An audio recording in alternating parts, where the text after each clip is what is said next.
আমি আবার এসে গেলাম দীপিকা মজুমদার দত্ত। আজকে আবার তোমাদের একটা নতুন রান্নার ভিডিও নিই। আজকে কি বলো তো, শীতকাল, প্রচুর শিম পাওয়া যায়। শিমের নানা রকম তোমাদের দেখিয়েছি, শিম ভর্তা, শিম সর্ষে দিয়ে ধনে পাতা দিয়ে একটা চচ্চড়ি, নিরামিষ তরকারি দেখিয়েছি।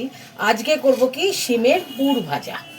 যেরকম পটলের পুর দেখিয়েছি তোমাদের, ঠিক সেরকম সেম শিমের পুর ভাজা। এই শিমের দেখো, এই যে দুধারে যে থাকে এগুলোকে কেটে ফেলে দিয়েছি, দিয়ে শিমগুলোকে এই যে মাঝখান দিয়ে এই যে চিড়ে নিয়েছি, নিয়ে হালকা একদম কম, জাস্ট একটু নরম করার জন্য সেদ্ধ করে নিয়েছি।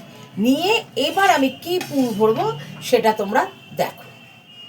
দেখো, কড়াইয়ে সর্ষের তেল দিয়ে নিয়েছি, তেল গরম হয়ে গেছে। এবার এতে এই যে বাটাটা দেখছো, এটা পোস্ত আর সর্ষে কাঁচা লঙ্কা বেটেছি। সর্ষেটা কম, পোস্তটা বেশি। যদি তোমরা হাফ কাপ সর্ষে নাও, একদম অল্পটুকু, হাফ কাপ পোস্ত নাও, তাহলে একদম অল্প সর্ষে নেবে, বুঝেছো? সর্ষে কম, পোস্ত বেশি। আর কাঁচা লঙ্কা দিয়ে আমি এটাকে পেস্ট করে নিয়েছি। এটা আমি এটার মধ্যে দিয়ে দিচ্ছি, তেলে দিয়ে দিচ্ছি।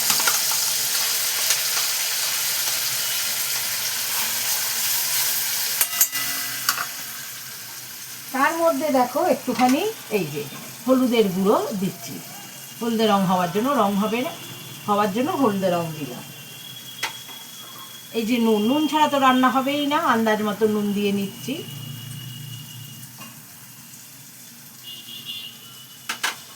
যেহেতু নিরামিষ, তার জন্য নিরামিষের জন্য আমি একটু চিনি দিয়ে নিচ্ছি। অনেকেই হয়তো বলেছো, শুনেছি যে সব রান্নায় নিরামিষ, সব রান্নায় দেওয়া হয় না মাছ টাছে। নিরামিষগুলোতে একটু চিনি দিলে ভালো লাগে। যদি তোমরা মনে করো দেবো না, তাহলে দিও না। এইবার এটাকে ভালো করে আমি ভেজে নিচ্ছি। সামান্য বাটি ধোয়া যে মশলা ছিল বাটিটায়, ধুয়ে জলটা দিয়ে দিয়েছি। দিয়ে এবার এটাকে নাড়িয়ে একদম শুকনো করে নেবো। এটাই পুর। তবে শিমের ভেতরে যে দানাগুলো আছে ওগুলো আমি ফেলিনি, ওইগুলোর মধ্যে আমি এটা দিয়ে দেবো। তোমরা যদি দানা না খাও ফেলে দিও, বা এর মধ্যে বেটে নিও। আমি এটা বাটিও নি বা ফেলে বের করে দিই, আমি এটা ভেজে পুর করে নিই। এই দেখো, আমার পুরটা ভাজা হয়ে গেছে। তোমাদের যদি নারকেল থাকে, নারকেলও দিয়ে দিতে পারো কুড়িয়ে, বা ঝিরিঝিরি করে কুচু কুচু করে কেটেও দিতে পারো। আমি নারকেলটা আমরা ঠিক ব্যবহার করি না, কারণ ঠিক সহ্য হয় না এখন আর নারকেল, যার জন্য নারকেল দিইনি, এইভাবেই করেছি। এইবার এটাকে আমি নামিয়ে নিচ্ছি, নিয়ে পুর ভরবো। এই দেখো, পুরটা হয়ে গেছে। এইবার এই যে শিমগুলোকে মাঝখান থেকে, সামনের দিকটা নয় কিন্তু পেছনের দিকটা, এই যে চিড়ে নিয়েছি। এইবার এর মধ্যে আস্তে আস্তে আমি পুরটা ভরে দেবো। এবার আমি প্রত্যেকটা শিমের মধ্যে এরকম করে ভরে দিচ্ছি। এই দেখো, সব পুর ভরে ফেলেছি, দেখেছো? এইবার পুরগুলো দেখালাম তোমাদের, আস্তে আস্তে হালকা হাতে অল্প অল্প করে নিয়ে ভরতে হবে। এবার এটা তো বেরিয়ে যাওয়ার সম্ভাবনা থাকে, যার জন্য এই যে আমি, তোমরা বেসন থাকলে বেসন, বা আমি ময়দা নিয়েছি, হলুদ নিয়েছি, একটু নুন নিয়েছি, নিয়ে ভালো করে মেখে নিয়েছি। নিয়ে এটা দিয়ে এটা যে কভারটা দিয়ে দেবো, যাতে পুরটা পড়ে না যায়। এই দেখো, আটকে দিলাম। যেরকম করে আমি পটলের করেছিলাম ঠিক সেম। তোমরা যদি এই পুর না পারো, ধরো শিম নেই, পটল নেই, তাহলে এমনি পুরটা যে আমি করলাম এটাও তোমরা ভেজে খেতে পারো। এই যে পুরটা যে করলাম, ওই পুরটা দিয়েও ভাত খেয়ে দেখো, খুব সুন্দর লাগে খেতে। তাহলে আমি এরকম করে করে নিচ্ছি। নিয়ে এবার আমি এক এক করে গ্যাসে, তোমাদের সাথে কথা বলতে বলতে গ্যাসের মধ্যে আমি প্যান বসিয়ে তেলও দিয়ে দিয়েছি, সর্ষের তেল। ওটা দিয়ে আমি করব। এই দেখো, এগুলোর মধ্যে আমি এই যে লাগিয়ে দিয়েছি, আর তোমার পুরটা বেরোবে না।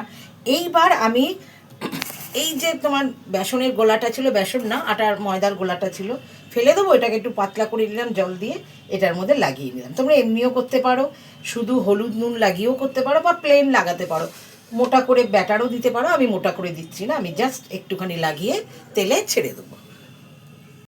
দেখো, তেল গরম হয়ে গেছে। এবার এতে এই যে ব্যাটারটার মধ্যে চুবিয়ে দিয়ে দিচ্ছি। এক এক করে আমি ওইভাবে করে ফেলছি।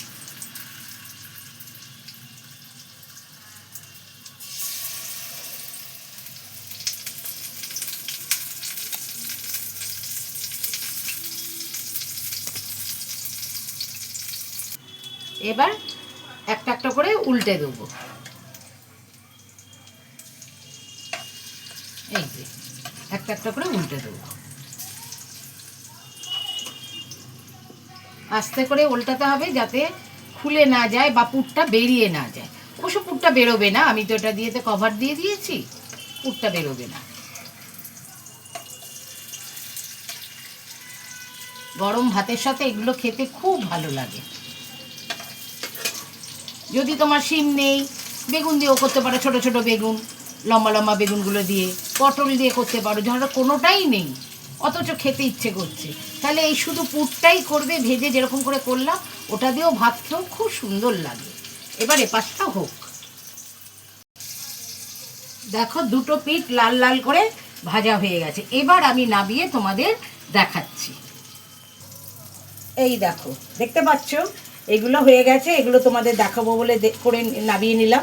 আর বাকি যেগুলো আছে আবার নতুন করে করছি, তাই বললাম এবার তোমরা এরকম করে করে খেয়ে দেখো, দেখে আমাকে বলো কেমন লাগলো। সত্যি খেয়ে দেখো, ভালো লাগে। শিমের তো অনেক রকম খাও, একবার এটা করে খেয়ে দেখো, খেয়ে আমাকে বলো। আর যাদের সাথে তোমাদের কন্ট্যাক্ট আছে তাদেরকে আমার এই রেসিপিটা শেয়ার করে দিও, তাহলে তারাও খেতে পারবে। তাহলে আমি এখন রাখি, বাই, টেক কেয়ার।